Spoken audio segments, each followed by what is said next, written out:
Hospital Center, Rumah Sakit Pusat Siantar, Rumah Sakit Jasamen hari ini. Ya, di sana itu rumah direktur ada, sekolah perawat juga ada di belakang, ya, rumah dokter juga ada di situ. Itu satu komplek, itu luas sekali. Itu adalah Rumah Sakit Umum Siantar, Siantar Central Hospital. Itu adalah milik daripada Gemeente Siantar. Dulu putra Simalungun yang pertama mengecap pendidikan sampai ke Eropa, dokter, itu adalah Jasamen. Berkarya di situ, tapi dipenggal tahun 1947. Dampak daripada revolusi sosial. Jasamen Saragi ini adalah putra sekretaris kerajaan Siantar. Ya. Nah, itu yang dipenggal tahun 47. Nah, kita tinggalkan ke sana sampai nanti ke sana di STT, di sekolah HKBP sekarang itu adalah normal school dan juga bangsawan school, sekolah bangsawan. Terus kesananya itu adalah Rumah Sakit Marihat Estate. Ya, Marihat Estate punya rumah sakit dari HPA. Nah, itu sekarang menjadi sekolah yayasan perguruan HKBP Nomensen. Karena HPA itu punya 2 rumah sakit di sekitar Siantar sekitarnya. Satu lagi di Balimbingan. Ya, di Balimbingan. Satu lagi di Siantar. Nah, kita tinggalkan ke sana karena di sana setelah rumah sakit itu dulu itu mentok habis. Kita bergerak ke arah selatan kota Siantar ini. Nah, ini tempat kita hari ini adalah European Week. Bisa kita kenali dari bangunan-bangunan yang masih eksis ini. Di samping ini adalah rumah tipikal Belanda berarsitektur Art Deco. Di sampingnya itu adalah HPA boarding school, taman asuhan. Gitu. Di sampingnya ke sana lagi itu adalah asisten residen GWIS, rumah wali kota.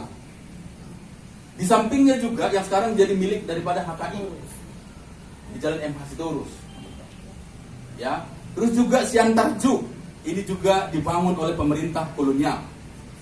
Sekarang dikelola oleh Pak teman dekat saya itu Rahmat Shah.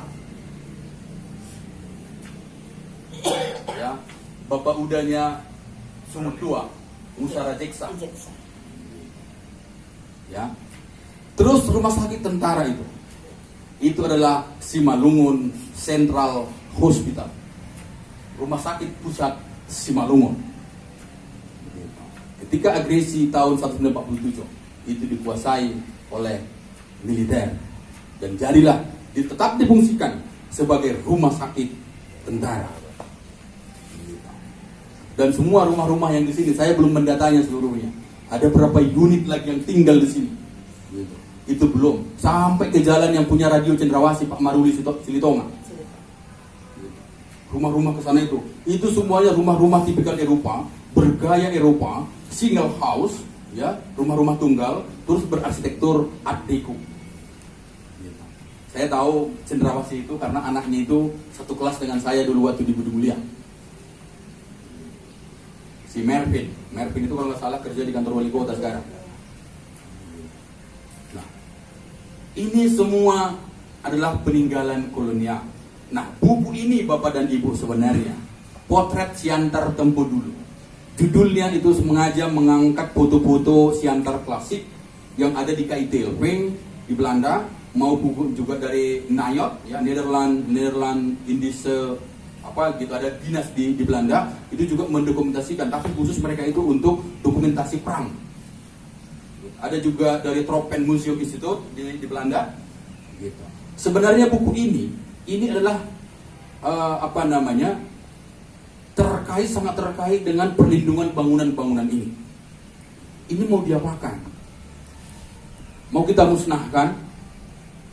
Kalau bangunan-bangunan yang ini semua dimusnahkan misalnya, termasuk jembatan di Ponegoro itu, jembatan pertama yang dibangun oleh pemerintah kolonial di Siantar, ya, yang di samping GKP Sudirman juga, ya, termasuk lagi museum pertama di Sumatera Utara, Museum Simalungun, dibangun, direncanakan tahun 1938, peletakan batu pertama oleh ahli linguistik dari Belanda, Dr. Petrus Verhoeven, diresmikan tahun 1941.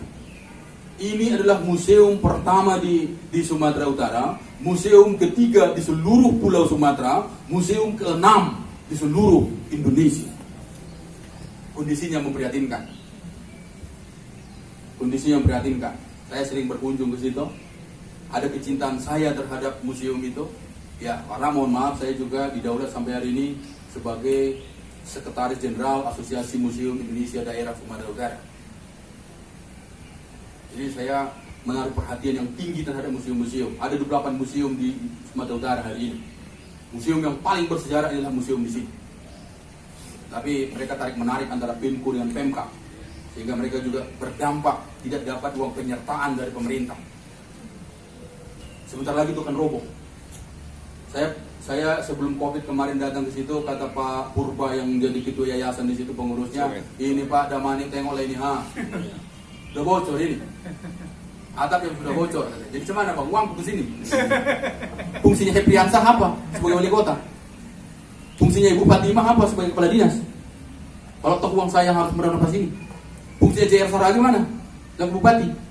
Polentino mana? Saya bilang, ini bukan milik saya Bang. Nanti itu sama Pak Jomen. Tapi kalau saya sekedar untuk memberikan saran, jalan seperti apa solusi di Kemendikbud itu, ya ini Pak Depri tahu di Kemendikbud itu ada dana di sana yang bisa kita jolok melalui proposal. Tapi pernah mereka usulkan proposal, saya minta untuk saya baca, nggak dikasih, karena saya tahu dari kementerian semuanya honor dibuat, nggak boleh. Lah dana yang diusulkan 10.000 misalnya, masa 7.000 untuk honor, untuk menyentuh objek masa 3.000, tadi harus direnovasi objek. Harusnya kita balikkan 7.000 untuk objek, 3.000 untuk honor. Kalau begitu cara berpikirnya, sampai kapanpun, sampai dunia ini kiamat, tidak akan turun kucuran dana bantuan dari pemerintah pusat. Nah ini yang terjadi di Siantar. Nah, buku ini saya bilang, ada yang saya data dari peta itu. Ya, saya petanya juga kalau nggak salah ada saya sisipkan di situ. Ada sekitar 50-an bangunan bersejarah fenomenal yang dikuasai oleh pemerintah di Kota Siantar. Itu tidak menghitung rumah-rumah Raja Siantar yang di sana, termasuk juga rumah-rumah di Chinatown, gitu. Termasuk juga rumah India, itu nggak dihitung. Itu adalah bangunan-bangunan elit yang dimiliki oleh pemerintah. Nah hari ini itu tinggal 33. 33 itu pun hanya beberapa yang selamat. Umumnya yang dikuasai oleh pemerintah saja. Macam kantor wali kota, macam Siantar Hotel, itu kan dikuasai pemerintah, dia makanya selamat. Kalau nggak dikuasai pemerintah, itu maka muncullah pembiaran. Nah, paradigma daripada buku ini ingin sebenarnya menawarkan bahwa Siantar ini adalah kota menengah, kota yang dibangun oleh perkebunan, plantation city selalu saya sebutkan, kota perkebunan bertaraf menengah. Maka kalau kita berbicara wisata di Kota Siantar, ini yang paling cocok bukan urban tourism, tapi city tourism. Karena urban dengan city itu memang sama definisinya, tapi urban itu tidak pernah digunakan untuk menyebut Siantar ataupun Jakarta ataupun Medan. Urban itu hanya untuk misalnya Paris, New York, begitu. Itu kota metropolitan. Kota metropolitan artinya adalah urban. Medan, Jakarta, Surabaya, Bandung itu masih city, kota.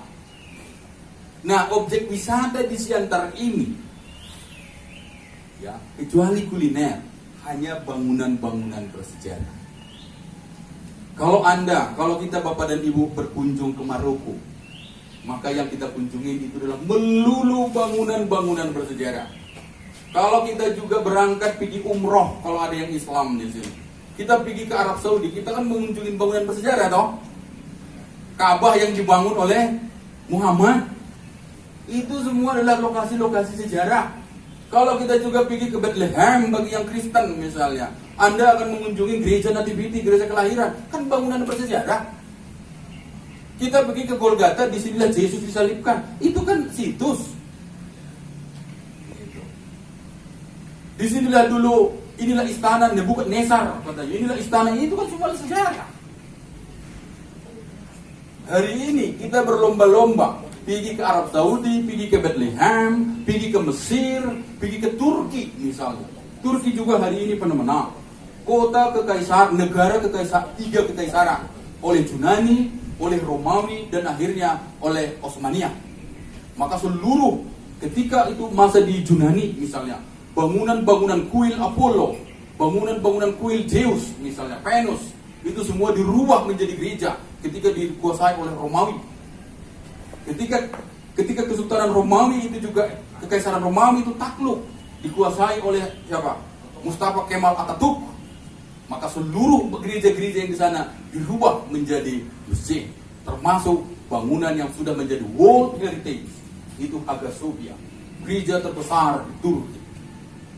Itu tahun 1937 dirubah menjadi museum, dan kemarin oleh Erdogan itu juga dikembalikan menjadi masjid.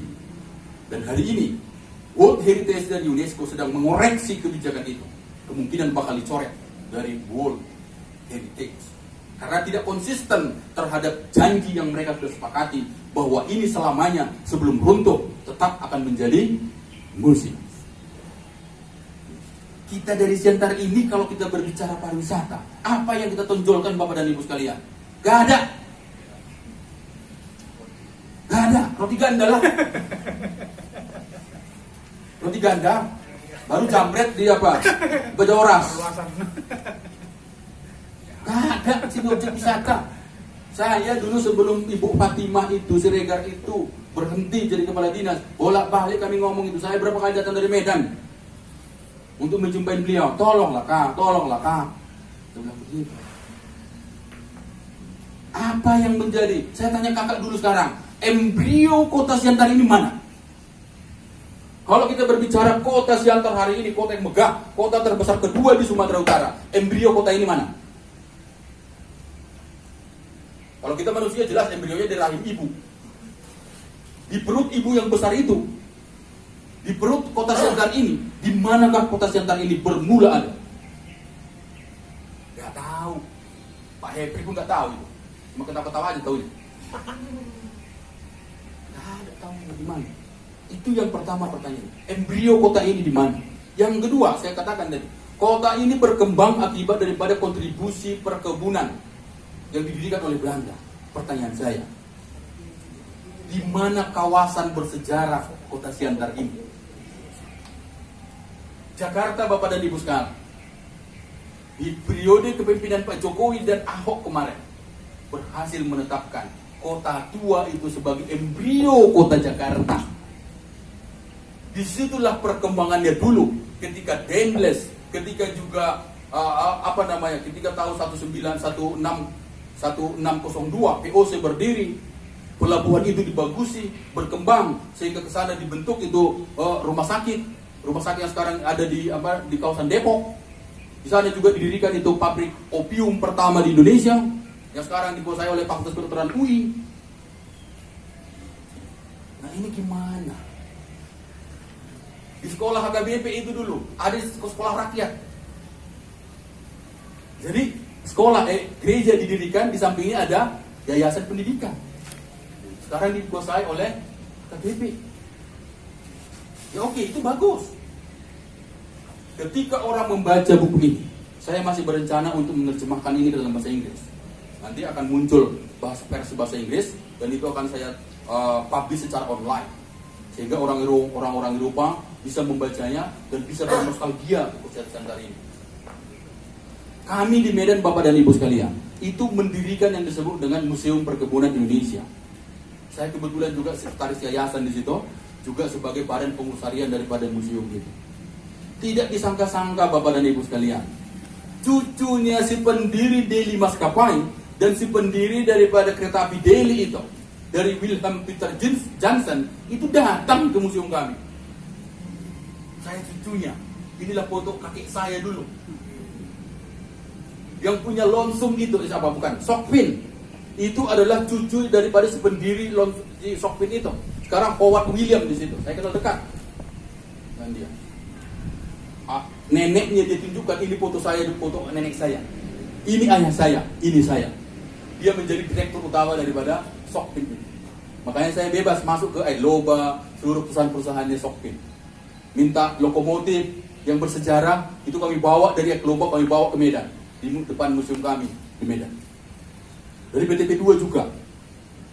Begitulah upaya kami. Lah di Siantar ini seperti apa?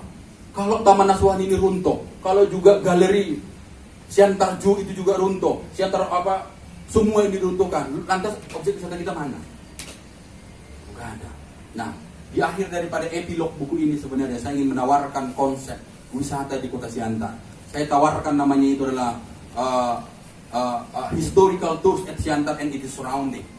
Jadi ini sebenarnya adalah masih di dalam pikiran saya, gitu ya, konsep untuk memajukan konsep wisata di Siantar yang unggulan utamanya diletakkan pada bangunan bersejarah. Nah, inilah sebagai basis utama city tourism di Kota Siantar. Ya, maka biarkan saja orang datang ke mengunjungi Java Sebang. Java Sebang itu adalah Bank BRI sekarang. Di sampingnya itu dulu ada juga di situ Namlos Penosap de Batak Bank, Bank Batak, dikuasai oleh orang-orang dari Sipirong. Ada di situ NP Batak Bank, ada di situ. Ya, percetakan uang juga pernah di sini ada untuk ORI, uang Republik Indonesia. Nah, ini kan nuansa sejarahnya tinggi, tapi ini nggak ada perhatian kita. Nah, konsep yang saya sebut dengan historical tours and its surrounding itu memadukan yang disebut dengan bangunan bersejarah sebagai objek wisata city tourism, dilengkapi dengan its surrounding, sekeliling Kota Siantar. Ada agrotourism, ada perkebunan. Orang bisa foto-foto di mana, berkunjung ke teh, ke karet, ke kelapa sawit, ke coklat, kemana-mana. Terus di sana juga ada natural tourism. Natural tourism itu adalah Lake Toba, Caldera, Geopark. Jadi 3 objek ini harus bisa disinkroniskan. Orang berkunjung datang ke Siantar, bisa menikmati perkebunan, kita harus plot seperti wisata di Eropa. Ketika mereka ingin melihat produksi, seperti apa sih mengolah tandan menjadi CPO, harus bisa masuk ke pabrik. Bagaimana sih mengolah getah menjadi karet, menjadi ban, menjadi bahan baku ban, harus bisa masuk ke pabrik. Ini adalah konsep wisata eco-voluntarism yang sangat digemari di Eropa sekarang. Jadi mereka datang tidak hanya nonton-nonton, tapi juga harus bisa terlibat langsung. Ini adalah semacam gagasan Bapak dan Ibu sekalian. Sebenarnya buku inilah hasil penelitian kami bertiga, cuman saya mendominasi dan ini masih akan mencoba. Paten buku ini sudah keluar, ya. Hak kekayaan intelektualnya sudah itu keluar, sudah diciptakan di Kementerian Hukum dan Perundang-undangan. Terus ini saya sedang mencoba untuk membuat paten sederhana juga. Paten sederhana bagaimana konsep historical tours at Siantar and its surrounding tadi. Ini adalah penghargaan kepada gagasan untuk menciptakan itu. Soal seperti apa pengembangan nanti, ya ini kan ada Simalungun, ada Siantar, juga ada 7 kabupaten yang bersinergi dengan Danau Toba. Nah, ini peluang ini yang tidak boleh kita lewatkan. Apalagi sampai tahun 2024. Dengung, gema, suara daripada Danau Toba ini masih terus akan bergema. Karena ini menjadi salah satu objek wisata andalannya Pak Jokowi. Dan lagian tahun ini juga sudah ditetapkan menjadi Geopark di bawah lindungan daripada UNESCO. Nah, ini wajib. Peluang itu harus kita tangkap. Maka kalaupun usaha ini misalnya didirikan di sekitar bangunan bersejarah, mari kita kampanyekan ini sehingga orang datang kemari. Nah, saya ingin ingatkan Bapak Jenggu, saya sudah diingatkan. Habis waktunya ada. Apa namanya? Ada banyak kawasan wisata di Medan. Tapi selalu saya melihat yang paling laris itu Bapak dan Ibu sekalian, itu adalah restoran TikTok. Restoran TikTok itu tahun 1927 bernama Jangki Restoran. Tahun 1932 dia beralih nama menjadi TikTok. Dan sampai hari ini kalau kita ke sana ngopi, minum es krim, nggak ada orang kita pribumi di sini. Semuanya orang Eropa. Karena itu membekas dalam kepala mereka. Kalau kita bisa mengoptimalkan ini, misalnya menjadi sebuah kafe yang terkenal, Anda datang ngopi di warung kami, nuansa tahun 1915 Anda akan dapatkan. itulah iklan. Maka foto-foto itu kita perbesar, kita buat seperti apa, peta-peta itu kita kemas. Ada orang juga itu apa, trik air, gitu. Orang berfoto seolah-olah berada di kebun sawit, gitu. Tapi objeknya ada di sini semua kita buat. Nah, ini peluang ini harus kita tangkap. Ini yang sebenarnya ingin saya tawarkan dari ini Bapak dan Ibu. Mohon maaf kalau uraian saya terlalu panjang. Saya kembalikan kepada Pak Moderator. Terima kasih. Terima kasih Awi Heru Damanik. Kita beri applause dulu buat pemaparan yang jelas ya. Itu makanya kita mengumpulkan stakeholder heritage di sini dari GBIB, dari Taman Hewan, dari Kereta Api, dan juga dari Rumah X Bupati Raja Amin Toba. Semoga nanti bisa kita dan yang bersama. Tapi sebelumnya ini bisa sambil coffee time-nya bisa sambil berjalan ya, biar terlalu jangan terlalu tegang kali. Relax aja. Karena kami juga mau pamit. Kami mungkin bisa ditanggapi dulu. Ya langsung kan? Ya langsung. Boleh. Iya, nanti kami minta juga foto gitu ya Pak. Siap. Jadi terima kasih Pak Damanik sudah tadi diutarakan begitu. Cuman kami juga ternanti-nanti, berarti memang gereja GPIB ini belum pernah didata. Padahal asli banget ya. Nah, manajer-manajer yang dari kebun itu kan bergerejanya, makanya di situ bergereja. Iya. Mereka itu bulat asli menyerahkan ke pemerintah ini gereja. Didirikan 1916 ya. Boleh dikatakan masih utuh, masih asli. Alangkah indahnya memang kalau masuk sudah itu di dalam buku, karena dari tadi kami dengar-dengar nggak masuk ya. Padahal cucunya juga dari Belanda pernah melihat hasil hasil opung kami gitu. Pernah mereka berkunjung ke gereja itu. Ya jadi mungkin nanti lembarannya bisa ditambahkan supaya lebih indah, lebih cantik. Ya, jadi kita lebih bersemangat lagi untuk ini mendemonstrasikan usaha kita ini gitu. Terima kasih mungkin. Ya, terima kasih Bu Rupina dari GBIB. Ibu inilah yang duluan merespon ide-ide kita. Nah, jadi langsung bergabung sambut dan kita dipersilakan drone seluruh GBIB dari depan sampai ke belakang. Kita beri applause buat Ibu Rupina. Itu sudah mau pulang Bu. Iya, kami mau tugas melayani yang meninggal di kebetulan juga Palembang. saya penelitian tentang GPIB, cuman Tapi masih bisa. kalau terkait GPIB dan beberapa, jadi kan ini bukunya juga bagus, tapi kan sebenarnya maksudnya di sesi saya nanti sekaligus menjelaskan, cuman kan karena keburu pulang. Kalau saya terkait GPIB ini kan